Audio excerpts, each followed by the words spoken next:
You ever walk into a place you've known all your life, thinking it's your safe spot, only to have everything flip upside down in seconds?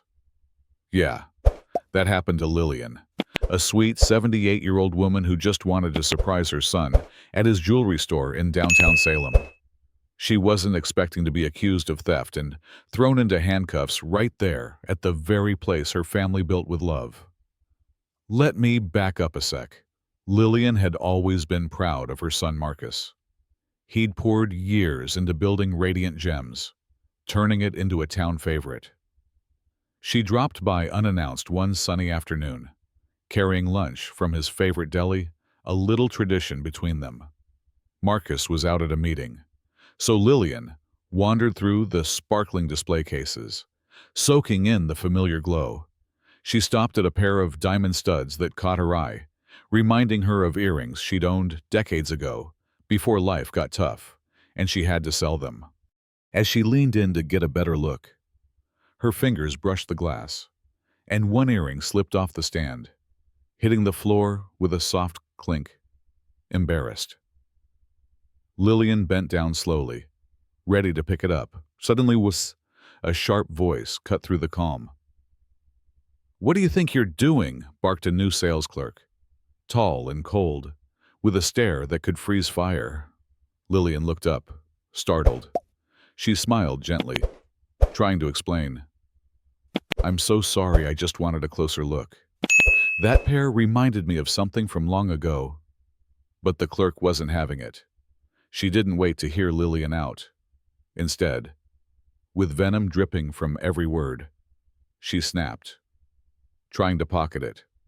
More like, "People like you don't belong here." Lillian's heart sank. You could almost hear the room go quiet. There was this heavy, unspoken prejudice hanging in the air like she was a criminal before even opening her mouth. Before she could say more, the clerk whipped out her phone and dialed the police, her voice unnervingly calm as she reported a theft in progress.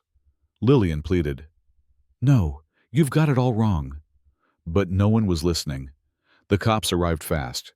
Two officers in crisp uniforms, faces unreadable, walked in and took the clerk's word at face value. Lillian, trembling, was grabbed and handcuffed right there in the store. The cold metal clicked around her wrists. It was surreal and humiliating. Tears welled up as she looked desperately around for anyone to believe her. But all eyes were on her like she was some common thief. Then, the door swung open. Marcus, her son, rushed in. His sharp gaze instantly took in the scene: his mother handcuffed, officers holding her, and the clerk smirking triumphantly. "Take those off, now," Marcus said, his voice low but burning with anger. The officers hesitated, clearly caught off guard by who she was. Marcus didn't wait. "Are you okay, Mom?" he asked softly. Kneeling beside her, rubbing her wrists, the clerk stammered, "I didn't know she was your mother." But Marcus cut her off with a sharp laugh. "Protecting the store from my own mother? You've lost your damn mind." He fired her on the spot. No warnings, no second chances. Then turned to the officers, demanding an apology for the way they treated his mother. One mumbled something about following protocol, but Marcus wasn't having it. Slapping cuffs on an elderly woman without proof, that's your protocol. The story didn't end there. Marcus filed complaints against the officers and pressed charges for assault and defamation against the clerk. Security footage told the real story, showing the clerk's aggression and the officers' rough handling.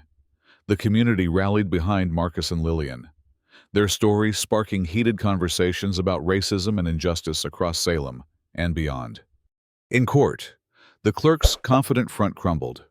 She was convicted and sentenced to community service and mandatory sensitivity training. Marcus made sure the store implemented new staff training, focusing on respect and fairness. Lillian, bruised but unbroken, resumed her visits, now greeted warmly by staff and customers who knew her story.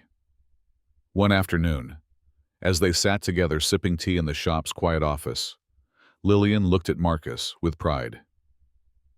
You did well, not just with the store, but with standing up for what's right, she said softly. Marcus smiled. I learned from the best. You taught me everything about resilience.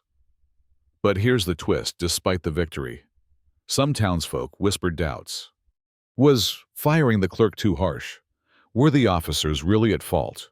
Or just doing their jobs? And most importantly, how often does something like this happen out of sight, without justice? So, what do you think? Was this a story of overdue justice or a cautionary tale about rushing to judgment? Drop your thoughts below.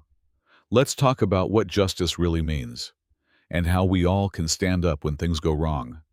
Don't forget to like, share, and hit subscribe if this story hit you as hard as it did us.